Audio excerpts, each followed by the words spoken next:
America didn't fall apart with an explosion. What if you went to sleep wealthy tonight and woke up tomorrow with nothing?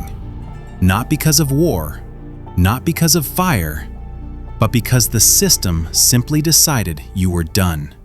There was no invasion, no sirens, no warning. One morning, the country woke up rich. That same night, it went to sleep broke. Not because the land failed, not because the people failed, but because confidence, quietly, invisibly, collapsed. In a single, terrifying collapse, over $200 billion in wealth evaporated, and banks fell, and jobs vanished. Hunger spread, dragging the most powerful economy on Earth into a decade of hunger, dust, and despair. So, what actually happened? To understand the fall, we have to rewind, back to when America believed it could never lose. The Roaring Illusion, 1922 to 1928. It's 1922. The Great War is over. Soldiers are home. Factories that once built tanks now churn out refrigerators, radios, washing machines, machines of comfort, convenience, and confidence. Cities stretch upward. Steel claws at the sky. New York builds like gravity has been canceled. Jazz spills out of clubs and radios, fast and loud and everywhere. It becomes the soundtrack of optimism, messy, thrilling, unstoppable. Economists call it a miracle and declare a new era. Newspapers call it permanent. Politicians nod along. Business leaders promise endless growth. This isn't just recovery. This is destiny. Henry Ford perfects the moving assembly line. A car that once took 12 hours to build now takes 90 minutes. The Model T floods the nation. And when cars flood the streets, everything else follows. Steel, rubber, oil, glass, roads, motels, diners. America isn't just growing, it's accelerating. By 1929, over 10 million homes own radios, connecting families to music, news, and advertising all at once. The nation is synced, tuned in, and convinced tomorrow will always be better than today.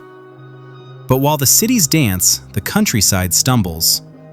Farmers, once wealthy from wartime demand, now drown in falling crop prices. They borrow to modernize, buying tractors they can't afford, betting on yields that never come. Debt spreads quietly across the plains. Meanwhile, urban America discovers a new miracle: buying things without money. Installment plans explode. Buy now, pay later. Radios, cars, furniture, everything financed. Banks cheer. Credit flows freely. Risk feels invisible. And then comes the final temptation: Wall Street. When everyone became a genius.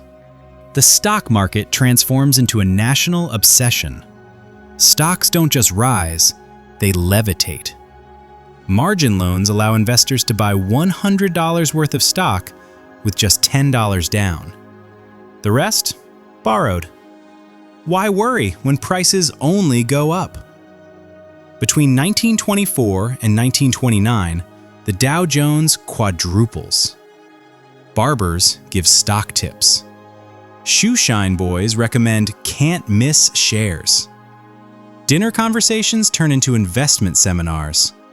Companies inflate their value with holding companies that own other holding companies that own nothing.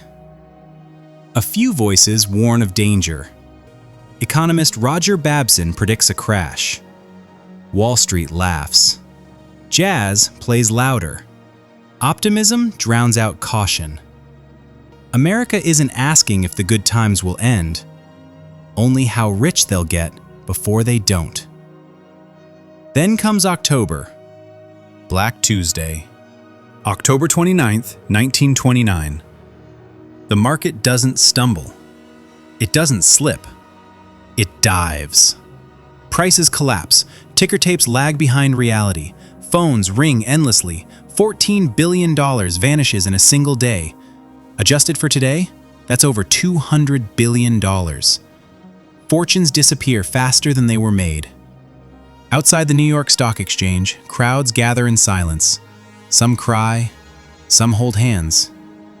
Most just stare. The Roaring Twenties don't end quietly. They slam into a wall and take America's savings with them. The dominoes fall. The crash triggers margin calls. Investors are forced to repay loans instantly. They can't. Paper wealth evaporates. Then the banks collapse. One by one, town by town, bank runs erupt. People sprint for their savings. Doors close. Vaults are empty. Entire families lose everything. The panic spreads overseas as U.S. banks pull foreign loans.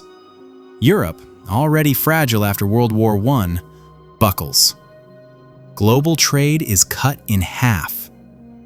Half. Still, leaders deny reality.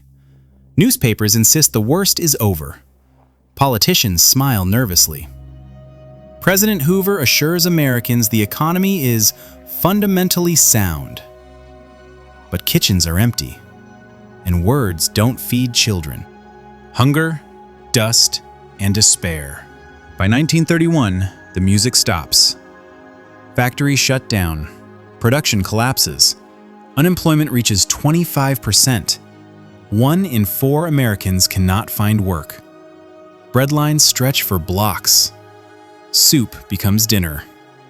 Hunger becomes routine. Children faint in classrooms, not from boredom, but starvation. Suicide rates climb so fast, newspapers stop printing names. Then, the land itself turns against the people. Years of overfarming strip the Great Plains bare.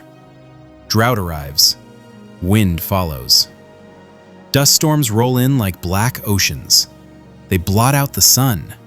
Homes fill with dirt. Crops die. Livestock suffocates. Families flee west, chasing rumors of opportunity. California or bust. For many, it's just bust. A nation at its breaking point. Hoover refuses massive federal aid, fearing dependency. His name becomes synonymous with suffering. Hoovervilles, Hoover blankets, Hoover flags. In 1932, desperate World War I veterans march on Washington, demanding promised bonuses. They are met with tear gas and soldiers. America watches its own government attack its heroes. Faith cracks. Radical ideas spread, not from ideology, but hunger. Crime surges. Bank robbers become folk heroes. The nation is no longer just poor. It is broken.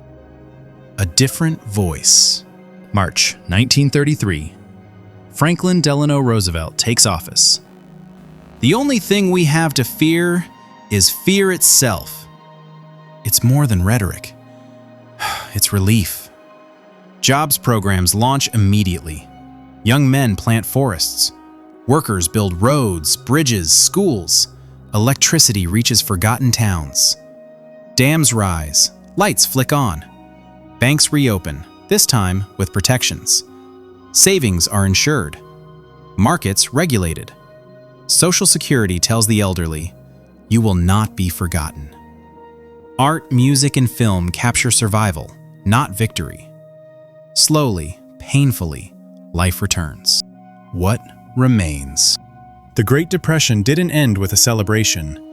It ended with work, with rules, with patience, with a nation learning, too late, that growth without limits carries a cost.